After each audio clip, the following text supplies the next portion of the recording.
Hello, this is Chico Pfeiffer again.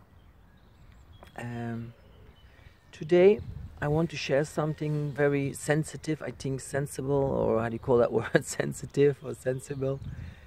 And that's because, you know, actually it's all about one word, it's about celebrating existence. You know, I read that a lot, I see that word a lot, I, I thought I always did. And since a few days something is happening, I was kind of in a bad mood last week, kind of feeling depressed and very heavy and very um, heavy. Definitely the word heavy. So of course I start sitting down and I go like, okay, what's happening in my life and where's that feeling coming from? And I'm coming actually to that point and I go like, am I really having a good time? Am I really celebrating life? And then that word celebrating came to a very different context, and it was more about like, you know, I cannot speak for you, but sometimes I think, you know, like you are in a spiritual life. That means for me it's like connecting as much as possible times with the divine, you know, raising my higher consciousness, connecting myself with a space where my divine is living and connecting with, you know. And I do that with my Paramahamsa Nityananda, my guru. I do that of course with my own teachings. I do that with my own things. And I think no matter what you believe in, no matter what you want, but we all, every human being on this planet Earth wants to connect with something or somebody which brings us to a higher state of pleasure or happiness or joy or bliss. Hmm? And as we all know, I mean, if you don't believe in God or you don't have a spiritual experience or need, then of course we found that pleasure outside ourselves in any form, whatever. We, you know, we want beautiful music, we're going to go to the gym, or we eat beautiful food, whatever. But of course, when you go into the spiritual, that means you start looking for something or somebody which can brings you to that higher state of consciousness where you can feel really that joy and bliss and happiness and the joy. You know, and for me it was always clear that, you know, I had everything, I did everything, I looked for everything, I had all the beautiful things in the external, let's say, material world, but I knew always, okay, this is not the happiness I'm looking for. I'm looking for something which is totally for free. I don't have to leave the house, I don't have to buy anything, don't have to go somewhere, I don't have to do anything. It just has to be a state which is mine. I knew that always. But the moment when we go on the spiritual part, I make sometimes the mistake that I think, wow, I'm doing this yoga, then I'll feel good. Or I'm doing this meditation, then I feel happy. Or now I'm doing this, for example, singing this mantra, then I will feel elevated. All these beautiful things I realized since this week, there's always a personal need behind it. Hmm? So there's an expectation. Okay, I do meditation, then I should feel calm. I do this yoga, then I should feel flexible or connected with the divine. I do this mantra, then I'll feel connected with the cosmos. All these beautiful things, yes, I think they're still, I'm not speaking any negative word about them, but it's all about from what context you're doing them. If you do them to get something back in return, then it's like a conditional action. Hmm?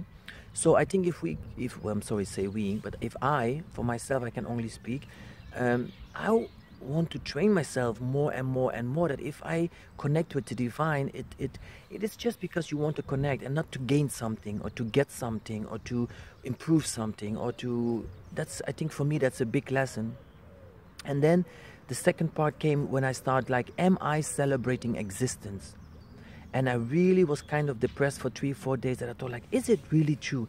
Am I really that happy with my life? Am I really that happy with existence? Am I really that happy with my life? And then I came to that point that I think, yes, I am. I was always kind of a person which enjoyed life. I honor life and nature and all these things. But I also discovered that part in me which is against life, and against people, and against myself, and against my body, and against situations. And it's, you know, it's divided. You know, once one part is so happy with myself, but I always hear a little voice which says, oh, I don't like this, or I didn't do that well, I like people, I can accept people, but also they have this part, a little part which says, oh, I don't like her hair, or I don't like the way she thinks or the way she acts. I love God, but if I love God really completely unconditional, how can I then blame or judge or criticize another human being? You know, that's all part of this creation. All these things, I cannot speak about it too long because the video will stay too long, but it came, I was really confused the whole week ago, like, when am I saying yes to me, or to people, or to life, or to existence, and when do I say no to life? And when I'm completely honest with myself, you know, even when I think I'm such a spiritual person or elevated person, whatever sometimes I think about myself, but I also have to acknowledge that this part in me which brings me sometimes down, which brings other people down, which brings life down, that's what I want to investigate in myself, that I think, yes, there is this part which says no. So the moment when I say no to myself, I say no to life.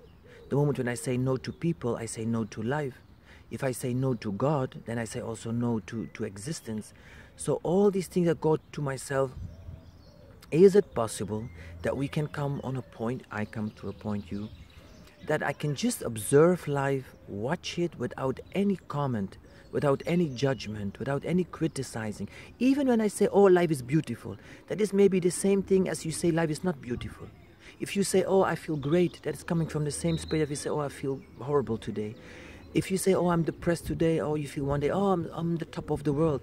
It's all coming from a space, from words, expressions, comments, the ego, the mind, you know, let's say the worldly I'm.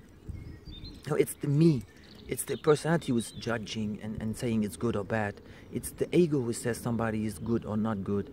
It's still all these things which are related to the mind, related to the judgments, related to the criticizing.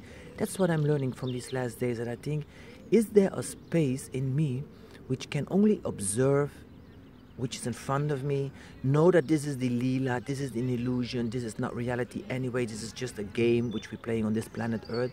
And if I just remember myself, I'm just pure consciousness. That's the only reality I know, and that's what I believe in. I'm pure consciousness, I'm pure God, I'm pure divine space, and the only thing, I was put on this planet Earth with this body, and then the whole game starts. And you're reacting and give comments, and you go ups and downs, and your mind goes up and down, your feelings going up and down, your emotions going up and down, and that's where we get stuck in. But if we can call ourselves back into that space of I'm consciousness, watching that whole Leela, watching that whole game, and watch, but don't go in there, don't comment, don't connect with it, don't judge about it, don't lose yourself in that game. And that's what I want to train myself this week. Just stay in that space of consciousness and God, divine space, and for the rest, don't go in there, don't judge about people, about yourself, about existence. And I think then I'm coming to that space where I can say, life is okay, I'm okay, people are okay, and then it's, I think, that's the peace what we're all looking for. I think the peace is starting where we start dividing ourselves, like, you know, I'm good and she's bad, or I'm bad and she's good, or God does this beautiful flower, but he makes that ugly, I don't know what. Or God, why does God make the tsunami where millions of people are killed, and why does he make that beautiful celebration, whatever. It's all coming from one space. Every creation was created by only one space. There's only one cosmos, one God, one universe, and one consciousness, not more. It's us, we're putting ourselves in all these different identifications, different bodies, different this, different that. But all together, the whole thing of my story from today is that I really discovered, even when I meditate, even when I do yoga, even when I do things, still there is a mind which says this is not good, this is bad, this is ugly, this is not right, this is wrong, this is good. Judging, judging, judging. And that's what I want to share with you. I noticed this, so I'm going to watch it. I'm only consciousness, and for the rest, I don't try to go and judge and criticize something around me. Everything is God creation, and that's why we all have to honor and loving and accepting, and just don't have a meaning about it. That was my message. If you have any comments, share that with me, and hope to see you soon.